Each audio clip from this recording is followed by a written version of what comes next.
ప్రపంచంలోని సమస్త మానవాళికి భారతదేశం ఇచ్చిన గొప్ప ఆరోగ్య కానుక యోగా అన్నారు కేంద్ర మంత్రి కిషన్ రెడ్డి. రంగారెడ్డి జిల్లా కన్హార్ శాంతివనంలో నిర్వహించిన యోగా డే కౌంట్ డౌన్ కార్యక్రమంలో కిషన్ రెడ్డి పాల్గొన్నారు. హార్ట్ఫుల్నెస్ ఆధ్వర్యంలో జరిగిన యోగా డెమోలో పాల్గొని ఆసనాలు వేశారు. ఈ కార్యక్రమంలో కేంద్ర ఆయుష్ శాఖ మంత్రి ప్రతాప్ రావ్ జాదవ్ తో పాటు పెద్ద సంఖ్యలో ప్రజలు పాల్గొన్నారు. Common yoga protocol session, Heartfulness meditation, సాంస్కృతిక కార్యక్రమాలు నిర్వహించారు.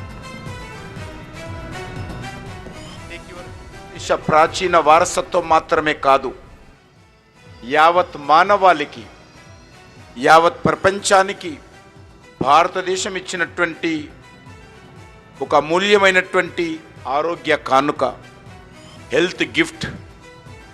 మన భారతదేశము కొన్ని వేల సంవత్సరాల క్రితమే ప్రపంచానికి శరీరము, మనస్సు, ఆత్మ మరి వీటి మధ్య అద్భుతమైనటువంటి అత్యంత విలువైనటువంటి సమతుల్యం ఉండే విధంగా వేల కట్టలేనటువంటి మహోన్నతమైనటువంటి జ్ఞాన సంపద యోగాని సందర్భంగా మనం చేస్తూ ఉన్నాం.